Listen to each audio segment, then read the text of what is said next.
nwere dị iche na onye abụ prophet, nwere dị iche na onye abụ a good man. A good man is different from na onye abụ prophet. Onye abụ onye azi nwa Chineke. Maka when ndị nwa na-ekele na ha nwa Chineke mana isi apụta. So are you happy seeing what is happening around every corner of Southeast through Prophet Evangelist Ebuka Obi? Anyway, I really thank God for giving us such a brother, such a son. Oga kanakpo nwa musiri ike. Akuru no one. Okpata ochetemba. Akidi amoke okana.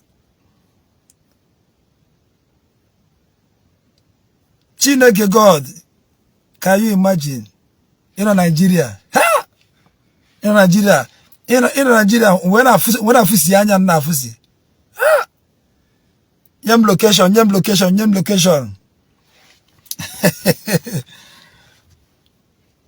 Anyway, achọrọ m ịgwa ndị bi obodo oyibo okwu. Ndị na-awapụta good morning every day agbanye ha kamera. Bichi obodo oyibo every day eti ya kamera ewepụta Ebuka Obi na-atụchasị ya. Wepụta Christians, wepụta the church na-atụchasị ya. Na-akọ ihe juru ha ọnụ. Ede mmadụ waja. Ta gara waja. Ewe ka na-akpọ Apple Obi. Ejike moment of truth. Ta gara waja. Ta gara here. Waja. Obi Apple ko Apple Obi. Ya ma ya na-aza. Ya na-arụ ịgbanye kamera. Jukere waja. Enwego Corvette dị n'akụkụ be ha ọrụ guru. Juola waja. Onwego common Corvette nkịtị. Mebiri n'akụkụ be ha. O dozigoro ite egie. Juola m Ejike moment of truth that question also. Juola mo Apple Obi ko Obi Apple. After this video now, I'm going to do video for them. Come to Kenya, and we'll go common Corvette nkịtị unu rugoro. All these people that are talking about church, talking about ministry, I think I'm June. Unu si that Ebuka Obi wo arrange master. Now unu wabuzi legit people. Kia yu jigoro gunu we aruo awuho in another from obodo oyibo. You show your friend, see the very good, ya choro go one small girl. Gini ya ga for 1 month fe na chiga. Oh you na aru. Umuoka bi obodo oyibo. Umuoka bi obodo oyibo na believe that's it. Na me ho nchegari. Iya na arubu. Ha na abata from obodo oyibo. Ha cho one of their friend. See biko cho obere nwa, umu obere nwa onu n'ogu a 17, 15, 19 years. Money ya ga ano. At least I know why no cha 1 month. And na chiga. Obatazie ochozie umu obere nwa 17 years. Mo nwa 17 years mo dey hama. Osabazie yisi. Obuya na abi America for 35 years. He be America for 35 years. Common Corvette na akubu na erumu ho. Osigi na abi Canada for 40 years.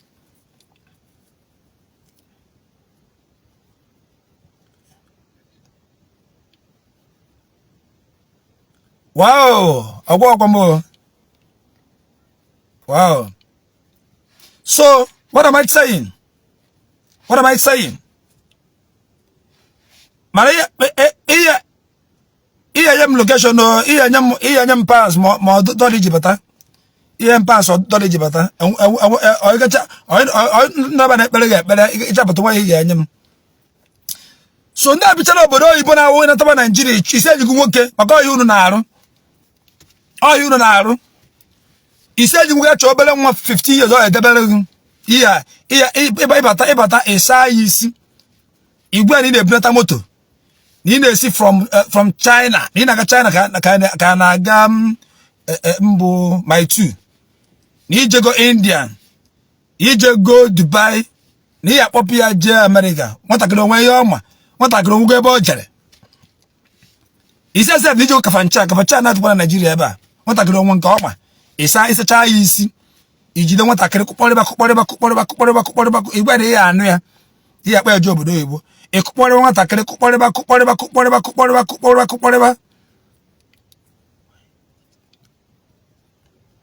Ịkụkpọrịcha nwatakịrị after 1 month igharị anarị ya. Ịbatakwa next time chọkwa onye ọzọ. Kennedy biko ide follow Zion ọfụma ebu ụzọ ruo n'Imo State faro na Anambra.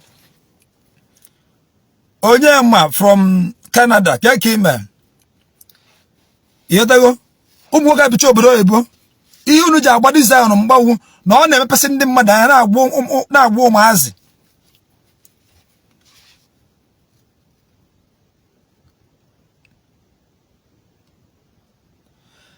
Okay, mabia maybe I will give it today, or Monday. I might come today or Monday. I can maybe yesterday. When I meet them up, but I will give it today or Monday. So what am I saying? You get natapa, you chop over on wazo, or due to that, eventually Bugobi, never pesi hanya. Never pesi hanya, that's all we wound. Unu na claim of ihe ya alụla na Igbo for company ya alụla na Igbo owu na owu Zion Ministry Capital na Igbo gị nwakwanu na people obodo bi Canada for 40 years be America for 50 years ibi Germany ibi Japan. Check my WhatsApp is there. Capacity check my WhatsApp my WhatsApp is there. You better go. And what are you hearing? This young man, Balatan no na Igbo. Very a Seraphic Hospital and home, sweet home. Come on, get praise. I say thank God. What of all I don't want to chacha? What of all I don't hear?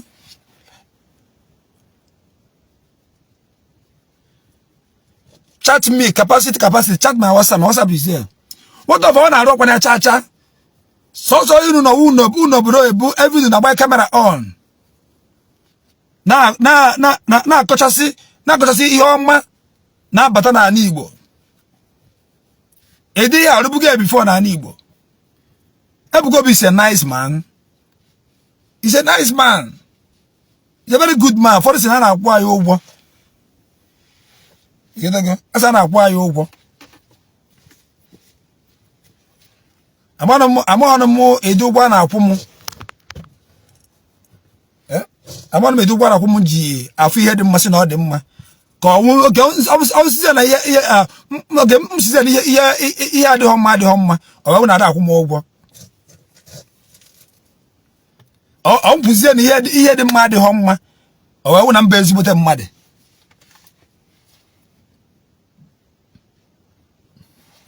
Let us learn how to embrace good thing. Let us know how to embrace good thing in our lives. If we are missing here, them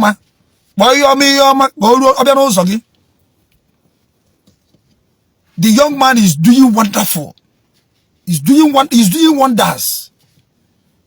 This man is doing wonders. Ego na akparim.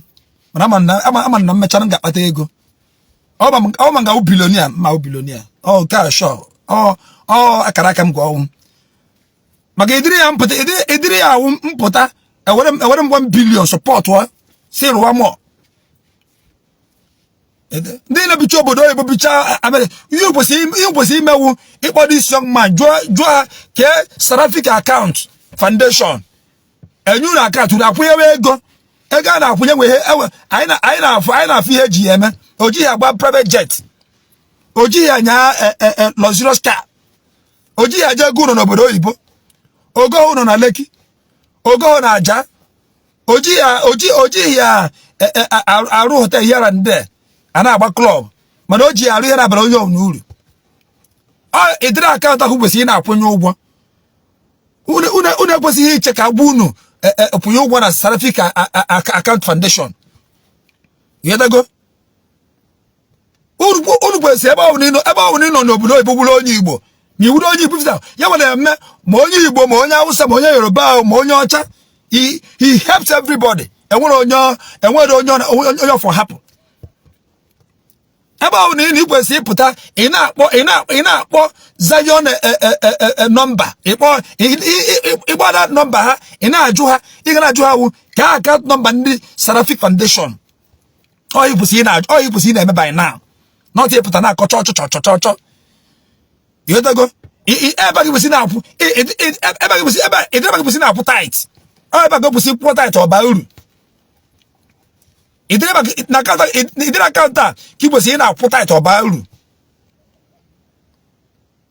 iweta ego ịkwụnye ebe ị gaghị ịkwụnye na Seraphic Foundation ifuru uru ọ na-aba eji enyere n'ụmụ ogbenye aka na-ebinyere ụmụ ogbenye aka ọ bụ ihe gbanye kamera na-akọtọsị ihe ọma onye ka ị megoro? That is my question. Common Corvette dị na Akubun obi ekwe ọgụrụọ ya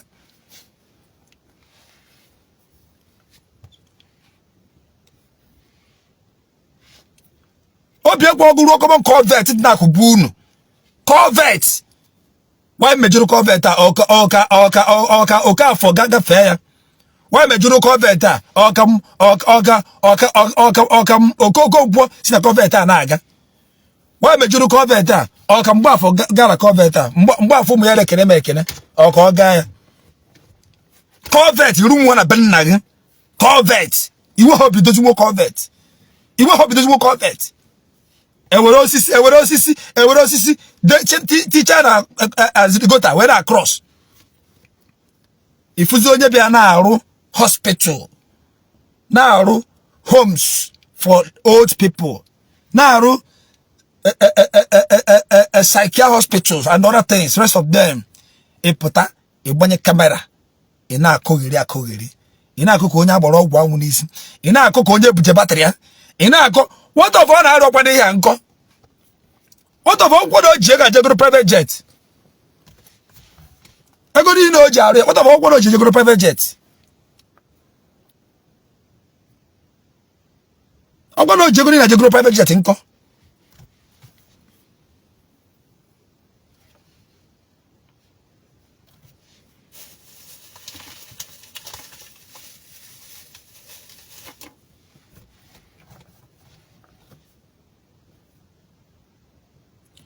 oya fear them massa na them ma ya dem meru aka our Lord is using this man mightily Chineke ji onye akwara ngwa ọrụ Chineke ji onye akwara ezute ngwa ọrụ ụfọdụ sị na nna achọ attention from Ebuka Obi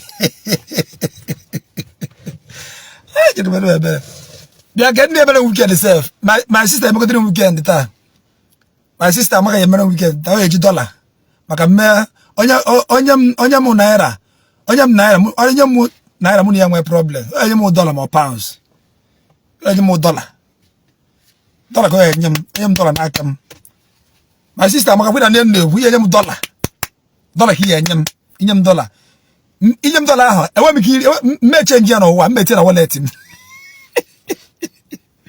ịmara village man inye m that dollar etime na wallet m ebe a ka ọ ya adị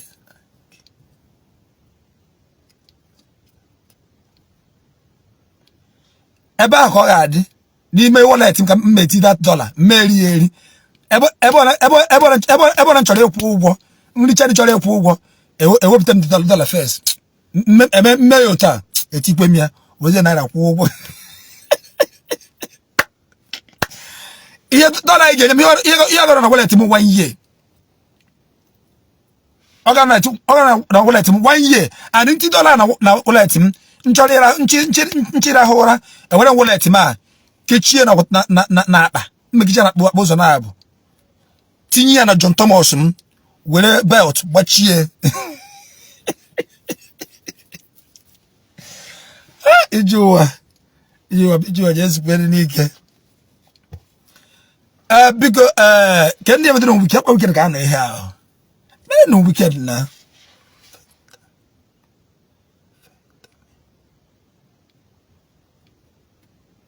Bro Chidera Gegime, how you dey? So let us learn how to embrace good thing. Let us learn how to embrace good thing. Wow, somebody some drop account for 10K. Have you seen it? You see it for my breakfast. Wait, let me drop it before change your mind. Can drop on my OPay because okay, come easy. Before change your mind. I better go. Oh, you're not going to go. Before change your mind. You got that? I some drop on my account for breakfast. I'm going to change him for breakfast. 10,000 or there. 10,000 naira. Ngoro rice. Ngoro rice 400 naira. Ngoro rice 400 naira. Egoro mu. Yeah, I drop gummy. Obi one. I drop gummy. Yeah, my open account. I drop gummy. This 10,000 now to the now. Yeah, my man, ngoro price 400 naira. Ego plantain 200 or 600. Ego peas 200 or 800. Ego money 200 or 1,000. You got to go. It was 9,000.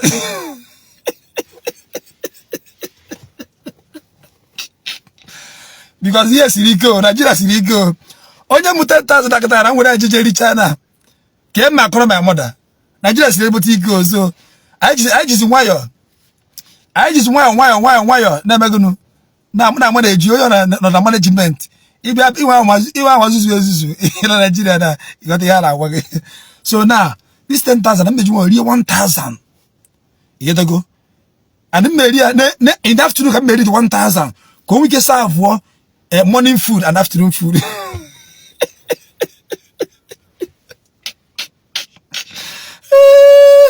Chai, this he was very nigga. So what am I saying?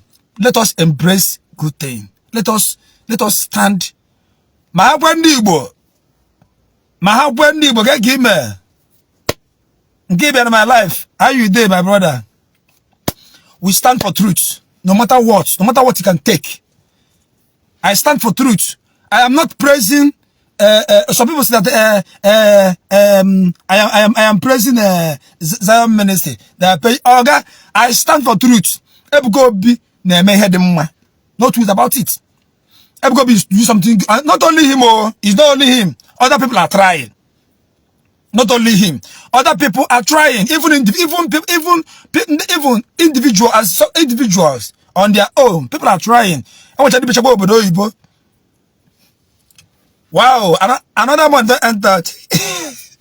Another city going to make again. People say, our people say now, and where can miracle alert? Chidema, thank you very much. People say, where can miracle alert? Have you seen it? This is miracle alert. Nda yene me go na, and we business, and we business, and what year, and we held us here, and what the hell I say her? I didn't say her any goods. How does Simu bring your account? Kenya Mego. Miracle alert. People that give me this money, I don't know them. I'm one of the how. I'm on my Hawunda be a state, Hawunda number state, Hawundi, Mona half football. Oh yeah, God, I will go be see. Have you seen me before? People are so not arranged. These people now, I have not seen them. They have not seen me.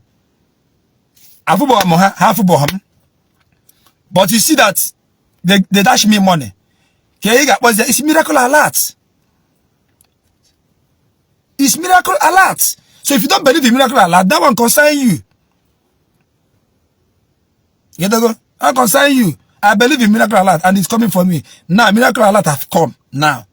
And more will still come. You get to go? So please let us try to embrace Ihedema. Ebuka is doing wonderful good. Other people are trying, not only him. Ndozo kwa na agbane. You get to go? Ndozo na agbane. Man, the Oyenka was special son. Oyenka nwere obi ọma. He have a good heart. Onyefo, he have a good heart. You know, he just a minister if everyone preach. Sometimes you see him crying. Sometimes you see him shedding tears. If you are becoming a pass through in daily basis, if you are becoming a pass through in daily basis, if Ebuka Obi among afasi if we do one azu, he trained a lot of people, a lot. He helped a lot of people in thousands, so not even in thousands. Even self, Ebuka Obi help. The 1 million. Ebuka Obi amaho. So some man na Ebuka Obi became man, as in come we recognize me. You go. Someone na go we recognize me. Don't help go. He helped a lot of people. Both in marriage, both in business, both in your academic, both in health, in all round. In all round. In all round. Mando ọrụ ụlọ. Mando kpọpụrụ obodo oyibo. Mando na-akwụrụ ụgwọ akwụkwọ. Mando make sure na as the A33. Mando mụrụ nwa free of charge. Mando obidoro business. Mando stop aja agwa ha na-akpa. Ima lot of girls see engage nwa ha na-egba ashem na Lagos a. Ebuka Obi stop. Chineke je Ebuka Obi we stop. A lot of girls engage nwa ha na-egba ashem na Lagos a. Chineke we Ebuka Obi stop. A lot of boys na-eme sopi. Mandi na-eme homo. Mandi na-ezu ohi. Eme yahoo. He preached to them. And support them in their business. Say, I'm going to do this business, I will support you. He got no boy, but camera. Na kocha onye nwere ihe o megi. Na kocha onye nwere ihe o megi.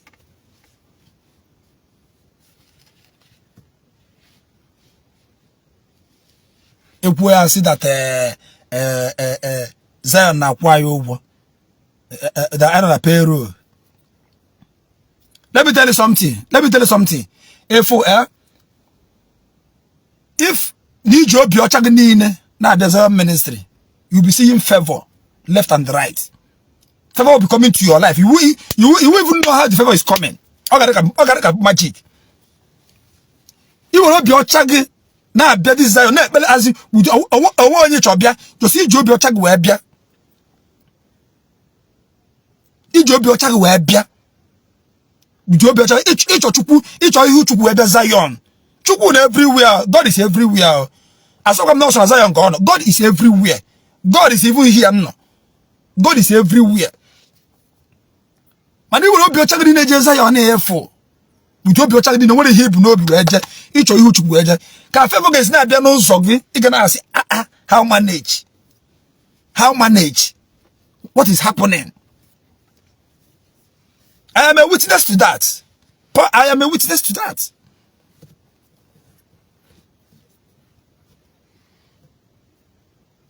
I'm a witness. Here they go.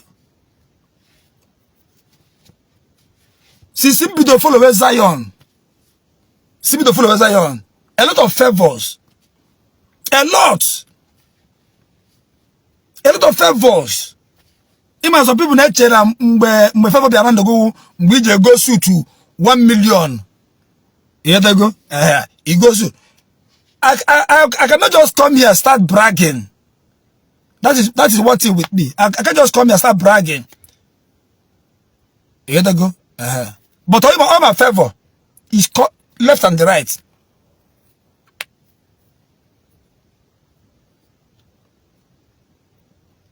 Onye ole jere Zion na nweta favor mani ewe Hebrew obi weje icho ha ihe Chukwu weje die awuri na je Zion awuri ihe omeme ba na ndụ gị mana oburi ihe Chukwu ka ichoje na enwe ihe ozi Hebrew obi weje die mana awuri ihe Chukwu ka ichoje Zion ministry icho ihe Chukwu je with obi ocha gị niile enwere ihe Hebrew obi we na eje no ihe Chukwu ka icho weje ha instantly you be favored instantly immediately. Favor again what that was sharp.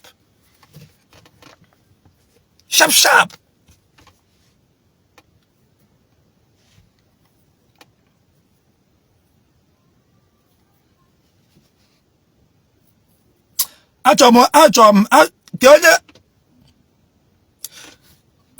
ndị n'obodo oyibo ka nchọ ka onye n'obodo oyibo ọwa ndị nọ Naịjirịa ta afụ ịfọ ka hiti si esu ebe a ndị mmadụ na-akọmọ na fon m adịghị mma na kamera adịghị mma achọrọ m onye n'obodo oyibo ga wow another person na said gbara m ego nri adọb ịmana asị na mmadụ eri nri ọfụma and na ọbara adịghị m n'ahụ ekele dịrị Chineke afụgo m ego mmeji na-erizi nri na mmejikọta ọgwụ ọbara achọrọ m onye n'obodo oyibo ga-egonye m fon ịnọ Nigeria forget it onye n'obodo oyibo onye obodo oyibo ka m chọrọ ogonye m ọsị m ije ụwa ọya go and price phone nọ n'ebe ahụ ka m transfer ego to them phone m ahụ nọ na 5 years enwe m ego m ji ego phone ọ gabana mgbe ka aha before my destiny helper apple from gafee I am favored by following Zion. Yes, I am favored by following Zion. Favored is some studying. Una gaspa ebuko obi sim de kwuo nka. Afubo ma ebuko obi bitayam na aba. Ebe na afu ebuko obi na television. I've never seen ebuko obi one on one.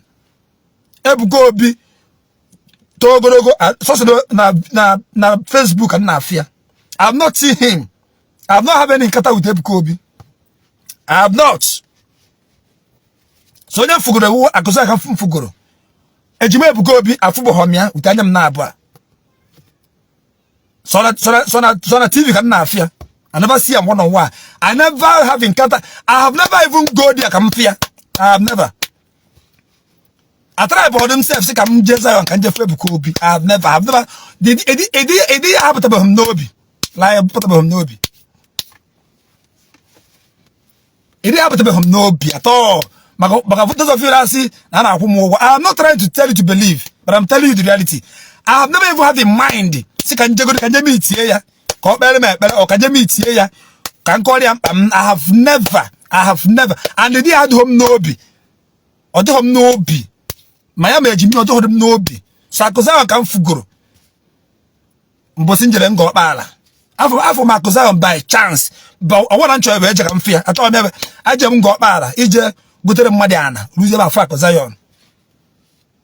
I've never called her because I see her to me that foggy. I have never in my life.